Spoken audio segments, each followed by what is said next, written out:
Happy Saturday, folks, and welcome back to Injection of Inspiration, where every single Saturday I, Graham Giason Matthews, inject you with a daily dose of motivational advice, helpful tips, and all that other great positive shit. So here for today's episode, I thought it'd be a great topic to talk about. Ran through my head last night, and I have talked about in the past, like literally as of a week ago. You gotta move forward. You can't move forward if your head is stuck in the past. And finding closure is a great way to accomplish that. There's a lot of things probably that happened in your past, whether it be 5-10 years ago, a few months ago, hell, even a week ago.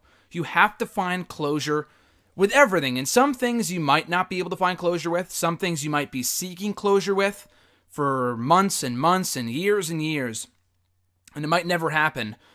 Maybe not because of you, but because of outside circumstances and stuff like that. But you have to come to closure with as many things as you possibly can.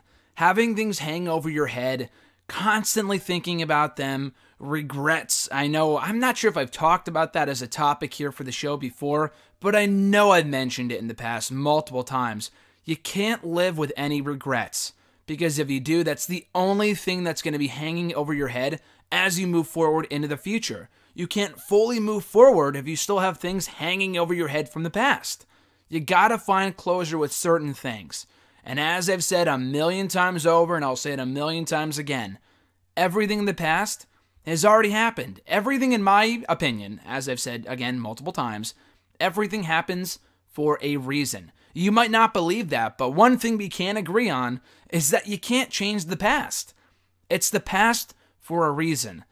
Unless your name is Doc Brown and you got a fucking DeLorean, there's no way you're going back to whatever month or year or day that you want to go back to and change the entire timeline of future events. You just can't do that. The only thing you can do right now is live in the right now and move forward into the future. Henceforth, you gotta find closure. And I'm no exception to this either. I feel like I have found closure with pretty much everything in my life, if not everything. There's nothing in my mind that I can think of that I haven't found closure with.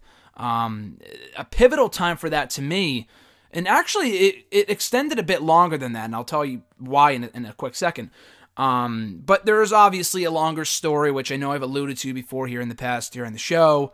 I'll do a full episode about it at some point. It's a pretty lengthy story. I know Jason, if he's listening, if he's out there, he knows exactly what I'm talking about. It's a very I don't want to say iconic story. That might be overblowing it a bit, but it is a very long-winded story, and there's no way I can really sum it up without, excluding some of the important details. But nonetheless, there was someone that I was friends with, no longer friends with, for about a year or so.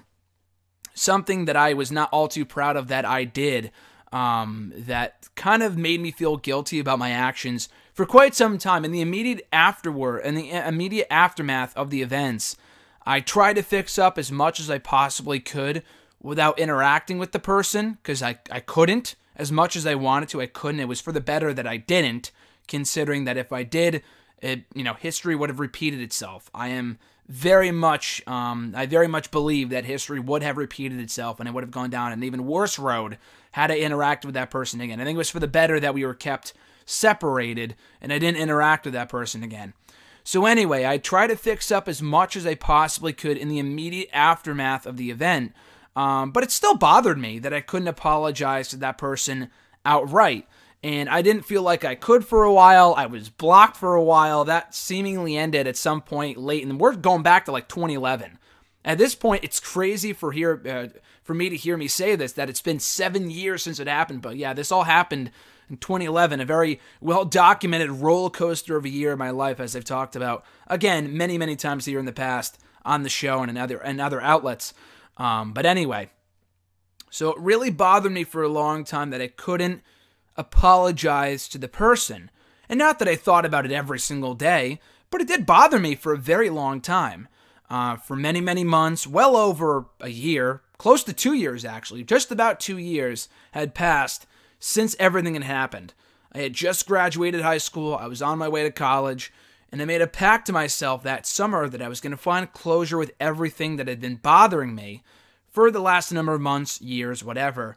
And that was the ultimate. There were a few small things, a few things that I wanted to kind of, tie up the loose ends and whatever. But that was the big thing. Apologizing to that person outright. And I finally did that almost 2 years to the day since we last spoke in the summer of 2013. I didn't expect them to get back to me. I thought if they did get back to me, they would have told me to fuck off, because I felt like the biggest dickhead in the world for what I did years prior. And, time does heal all wounds in my opinion, but is 2 years too soon? Like, does this person even remember me? Like, I'm not even really sure. I had not spoken to the person longer than the time that we were actually friends for, so you don't really know with this type of stuff. But in the end, they did get back to me no more than like a few minutes later, and that was it. And it still hung above my head for a long time. It was still something I thought about, despite the fact that I did come forward and apologize. They accepted my apology. They appreciated that. We didn't become friends. We didn't ride off into the sunset as best friends again, but at least I got the closure with that they were finally, that they had finally accepted my apology. I finally heard from them for the first time in 2 years. Not like I was constantly reaching out. After all the anger had kind of died down after the initial events in 2011, a few weeks after this stuff had happened, I didn't reach out after that. I tried multiple times, but that was when I was in a kind of a bad place in my life, to say the least. But I didn't really try to reach out at any point in the 2 years that followed until the summer of 2013.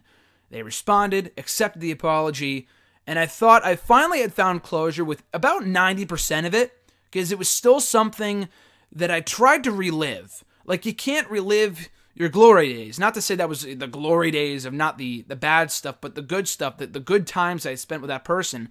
Again, not that I thought about it every single day, but it was stuff, it was stuff, there were things about that time period that I really enjoyed and appreciated, and were better than any other time in recent memory up to that point. So despite the fact that they had apologized, or I had apologized, they accepted that apology, there were still things about that time period from when we were friends that I cherished. And again, not that I continuously reached out. I didn't reach out after that. They accepted the apology. I think I might have said one thing back, and that was it.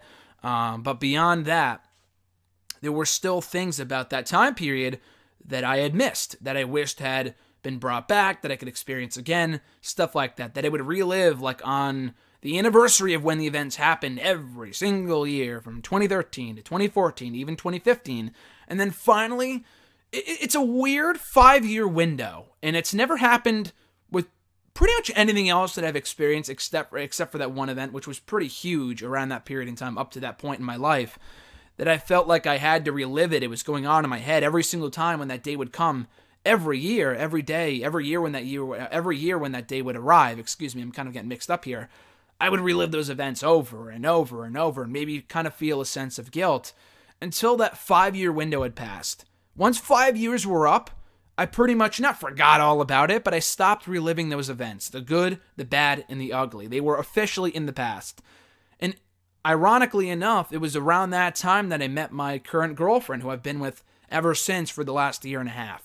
So it's kind of pretty crazy that those events that had been on my mind, and maybe not as much as they were from when they first happened in 2010, 2011, to when I had apologized in 2013. At that point, I truly did feel guilty, and that was largely the only thing on my mind for those 2 years, and I finally found closure with it. But I didn't get 100% closure, I feel, until 5 years after the fact. Until 5 years after our friendship had ended, that I finally stopped living in the past, and I could finally move forward. And it was around that time that better things started to happen. Now, 2016 was still a crazy-ass year in the whole, with a lot of different things happening. But it was still a lot better than whatever I had experienced in the first half of 2016, and even in 2015 and 2014 and all the years prior to that, because I had finally put the past in the past. So again, there's no expiration date on when you can find closure in certain things. For some things, you might never find closure. You might never come to terms with reality when it comes to certain circumstances and certain events. And that's completely okay. But you won't know unless you try. You won't find closure unless you seek closure. You won't get closure unless you truly, really, really want it. So again, try to find closure with those certain things that might still be bothering you, you might still be bitter about, because if you don't find it now, you might never will. Like, now is as good of a time as any to find closure on those events that are still hanging over your head all these years later. So why not now? That's my question for you here today on the latest installment of Injection of Inspiration. So as always, guys, thank you for checking out the latest episode of the show right here on the YouTube channel. Be sure to subscribe for more daily content. I'll be back next Saturday with another all-new installment. But in the meantime and in between time, find me on the Twitter machine. Follow me there at WrestleRant. Find me on Facebook at facebook.com/graham.gsm.matthews. And again, right here on YouTube by subscribing to the channel. So all that being said, guys, have an awesome rest of your weekend. I'm Graham GSM Matthews, and I'll catch your ass down the road.